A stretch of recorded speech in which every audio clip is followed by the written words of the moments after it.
Hey, good morning everybody, and welcome to the vlog. I hope the start of your day is amazing. I always start my day by my girl Ivy, just because, I don't know, I love my girl Ivy. And you know, there were two things that as a career I wanted. I wanted a huge tame anaconda.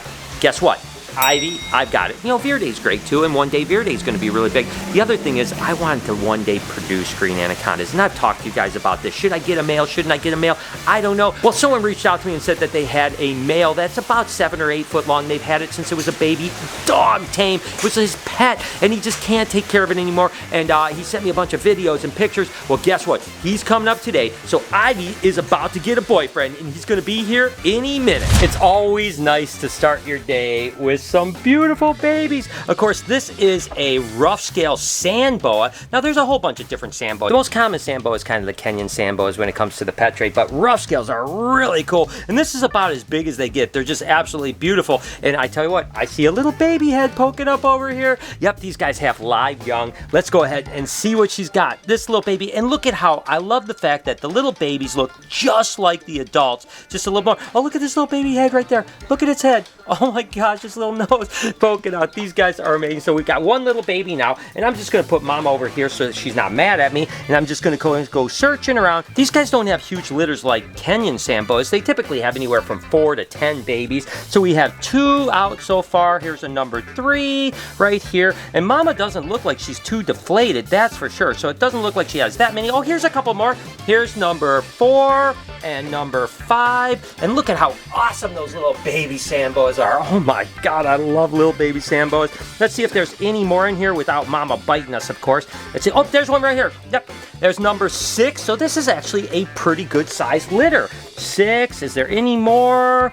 Looks like 6 might be the end. So what we'll do is we'll get her. You can see there's a couple little infertile masses here. We'll get this cage all cleaned up, get Mama all set up. She should go back onto food literally within a day or two. And sand boas only have 1 litter per year, so that's it. But look at these 6 cute little babies right here. Oh my gosh, it's so absolutely adorable. And I've been working with these Conachus, or rough scale sand boas, since I was like 18 years old, so I have always fallen in love with them. It is so cool and so awesome to get the day started with a bunch of live baby snakes. Even though clutches have been going crazy, right? Guess what? We still are getting ovulations. This is actually a ghost ball python that's bred to a champagne ghost, or what they call a mimosa, and that's a beautiful ovulation. So we're still 50 days away from this girl laying, and we still have 1 or 2 more females still yet to ovulate. So we're going to be getting clutches for another probably 2.5 months. Even though there's not many left, it's still, the season's going to go on for quite some time. And guess what, guys? They are here. I am so excited about this. Hey guys, what's going on? Come on in. Oh my God, I'm trying not to even look at it because I want to see it. I'm like, oh my gosh,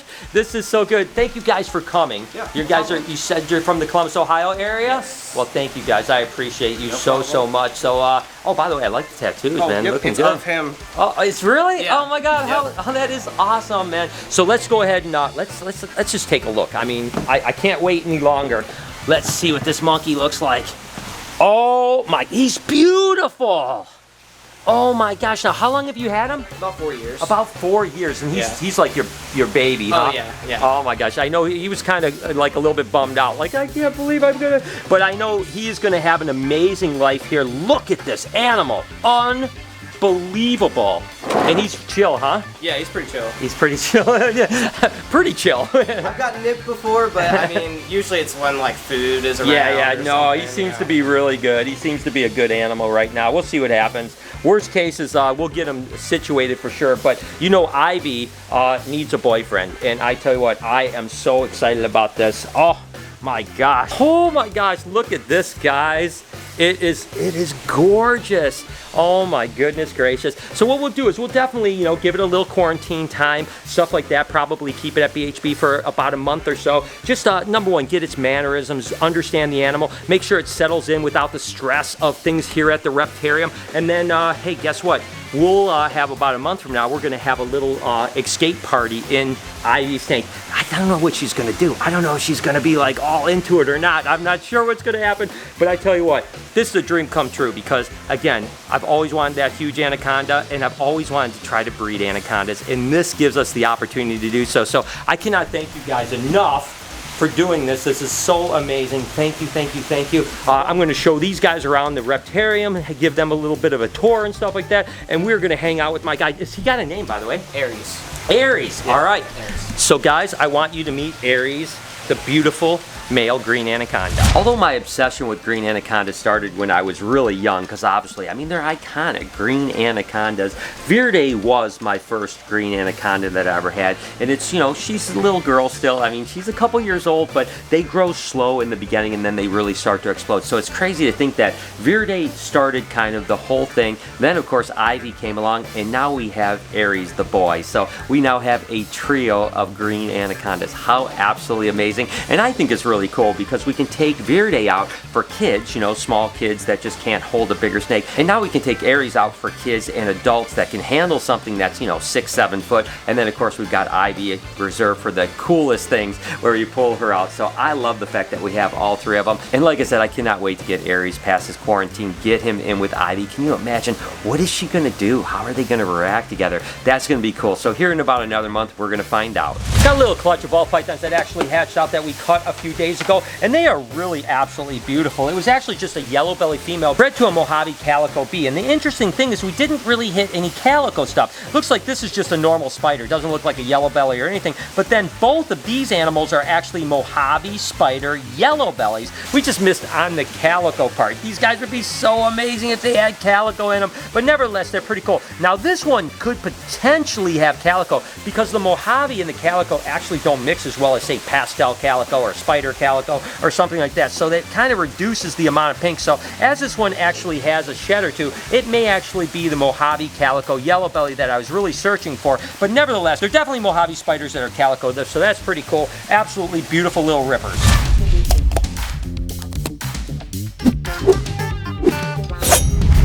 And today we're actually going to be cutting a clutch of, I think there's 2, 4, 6, 8, 9 eggs. These are kind of building block animals for future projects, right? So obviously we could have mahogany pinstripes, we could have mahogany chocolate pinstripe, we could have chocolate pinstripes, all stuff towards that kind of really dark animal, and eventually maybe even producing a Suma pinstripe, which is a really dark animal that could even be more interesting with the pinstripe gene. So let's just go ahead and jump in to egg number 1.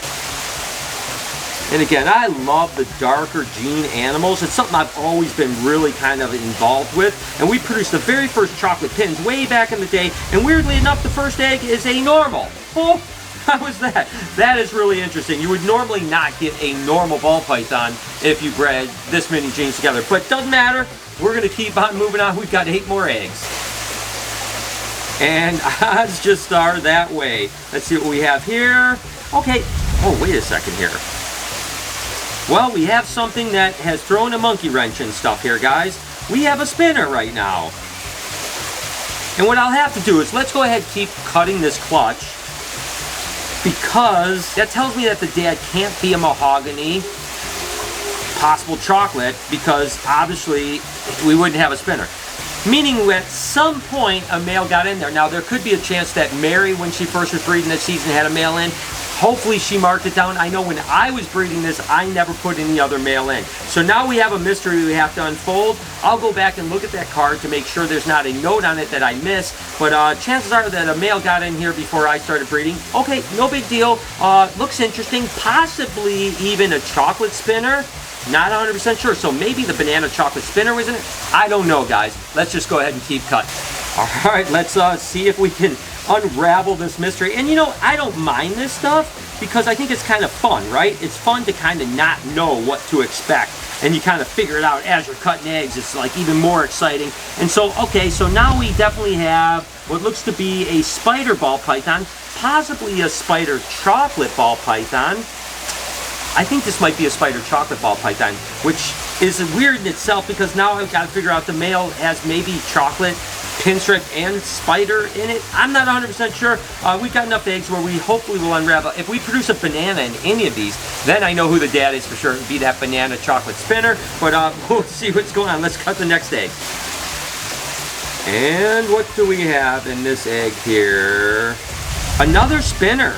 Another spinner. This is getting so weird, guys. And the spinners are really kind of interesting looking. Not like a normal spinner. And a spinner is a spider and a pinstripe. These look like really reduced. Gosh, I wish I knew what these were. I mean, this is driving me crazy. I'm going to cut the rest of this clutch, and I got to go check the card to see if there was another male in here. Let's go ahead and just keep going. Even if I just had one thing that was really definitive, it would tell me what's going on. But unfortunately, it's a pinstripe, just a normal pinstripe. So far we've had 2, 4, 5 eggs. Still don't know what the heck is going on. So nevertheless, I mean, they're beautiful babies. Just not what I expected. I was hoping for these dark, you know, mahogany, chocolate, pinstripe, and we haven't hit anything like that at all. So let's go ahead and keep going. We've got 4 more eggs. And with 4 eggs, I hope that we'll figure out what the heck is going on here. Nope, we're not going to find out much with this one either. Again, another weird-looking spider ball python. Again, definitely another gene in there, not just a spider. But with 3 eggs left to go, we'll either know or not, and we'll go right down to the dungeon and see if we can't unravel what the heck is going on here. So let's just go ahead and jump on to the next one. It's not often that I get baffled. You know, every now and then an animal can be in there that I'm like, oh, okay, now I get it. This one I am pretty baffled on, I'm not going to lie to you. And again, a really weird looking spider-ish animal, but it doesn't look like a normal spider at all. At all. That is not a normal spider ball python. Maybe it's a spider chocolate. But if it was a spider chocolate, it would have to be the banana chocolate spinner. It's the only one that I would have that would produce this. And we haven't hit a banana yet. So I don't know what's going on, guys. No clue. 2 more eggs. I would feel so much better if we hit a banana, just because I would know who the dad was, but we did not. Again, a weird looking spider-ish animal, not a normal spider, something unusual. No clue, guys. Last egg, we're either gonna figure it out now, and like I said, as soon as I'm done here, running to the dungeon, going to look. If there is nothing on that card, I don't know what's going to happen. We're going to let these guys hatch and we'll maybe hopefully figure it out, but that is weird. I can't even fathom in my head what the father could potentially be, because I can't think of anything I bred this year that would have these results. Not one male. So I don't know what's going on. Last egg.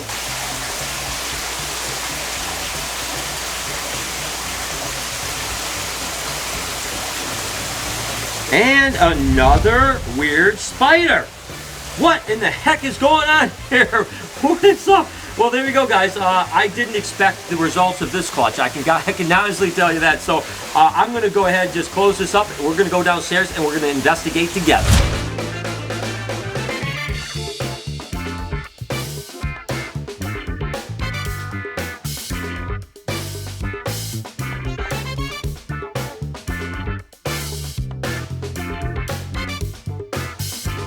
So I know exactly which female this is, so I'm going to come over here and take a look and see if we can start to unravel things here. It is actually this pinstripe female, so again, nothing too unusual here. It just looks like a standard pinstripe, so that part is all good. Obviously, we have our tag right here, what got bred. I'm looking through mahogany, mahogany, mahogany, mahogany, not one breeding with anything else. Let's go ahead and take a look at the male and see if he looks a little bit different too. And here's the culprit that did all the breeding this year. I mean, again, this is definitely a mahogany chocolate. Nothing more to it. It's not got spider in it. It's got anything in it. So that's the thing. There's no spider in the male or the female, yet we produce spinners and spiders. The only thing I could say is there must have been retention of sperm from the year before. I'll have to go back in my egg data book and find out what bred her last year. And then when these guys crawl out, maybe we'll finally figure it out.